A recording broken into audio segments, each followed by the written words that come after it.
Welcome to Whispers of Kitana.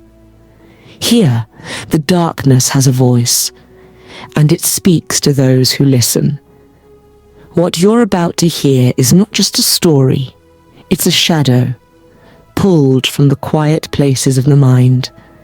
Listen carefully, and don't forget to subscribe before the whisper finds you. It always starts at 3 a.m., that hour when the night is deepest and the silence feels heavier than sleep. Most people never notice it, but I do. Because every night, at exactly 3, something whispers my name. At first, it was faint. Barely a breath, drifting through the hallway. I thought it was my mind waking me up from a dream. A leftover sound from whatever nightmare I'd forgotten, but the whisper grew clearer, closer, more intentional. The first time I truly heard it, I was lying on my side, half awake. My room was dark, lit only by the pale glow of the streetlight outside, and then heard it, my name, spoken softly, gently, as if someone was standing right beside my door. Lena, I froze. My heart pushed against my ribs as if it wanted to escape.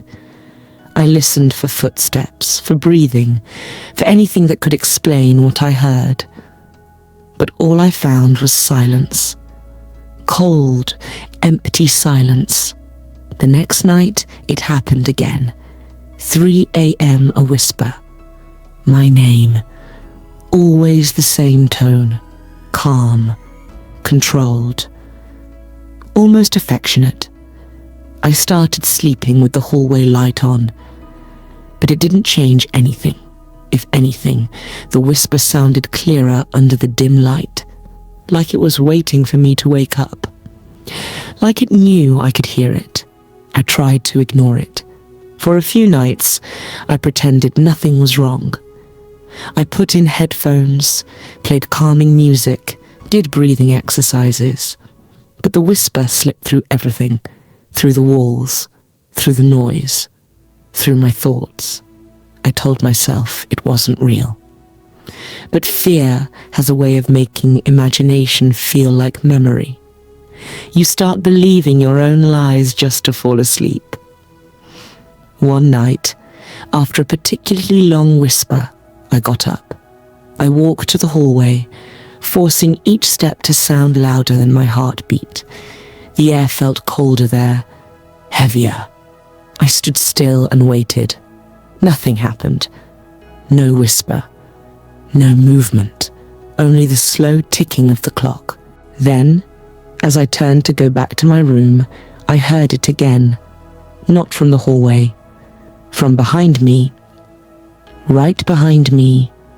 Lena.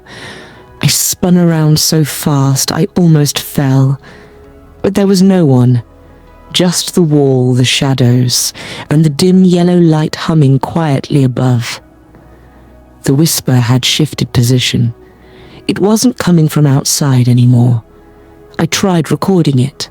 I left my phone on the nightstand with the voice recorder running from 3 to 4 a.m. When I listened to the files later, there was nothing.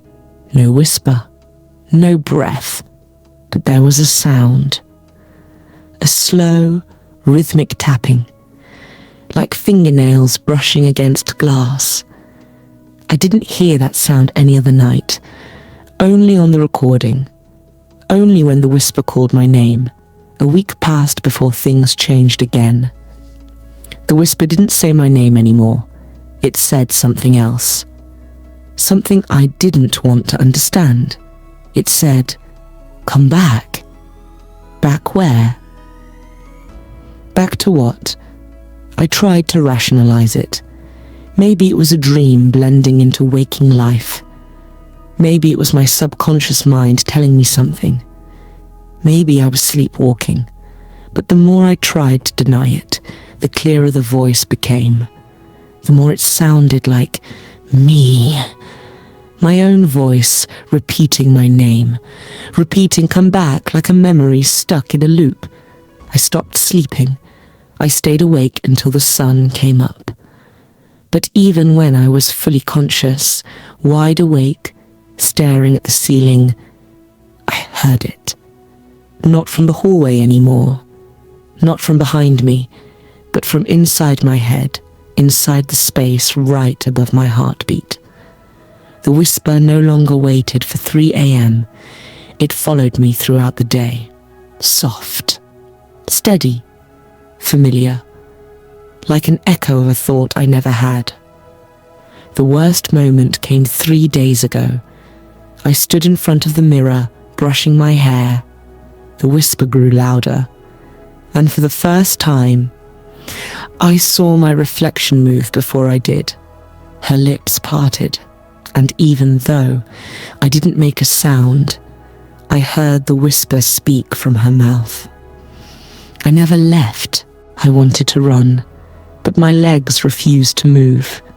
Wanted to scream, but the whisper swallowed my voice before it could leave my throat. I pressed my hands against the sink, trying to steady myself, trying to breathe. And the reflection leaned slightly forward, as if closing the distance between us. Her expression softened. Mine didn't. It was the first time I realized her expression no longer depended on mine. I backed away. But she maintained eye contact, her smile small and controlled. A smile that felt like understanding or recognition.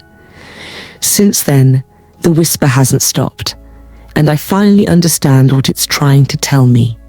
It's not a ghost. It's not a hallucination. It's not a voice from outside my body. It's the part of me I abandoned, the part I ignored, the part I buried so deep that it had to claw its way back through silence, through night, through glass. The whisper wasn't calling me. It was answering me. Answering the questions I never asked out loud. And now I can't tell whether the voice is still inside me, or whether I've stepped outside of myself completely. Because when I look in the mirror now, the reflection doesn't wait for me to move. She moves first. And every night, she whispers my name with the same tone. Soft, familiar, patient. She wants me to come back, but I'm starting to wonder if I ever left at all. If this story reached you, it was meant to. Not every whisper fades when the video ends. Some follow you into the dark. Subscribe, and let the next one find you.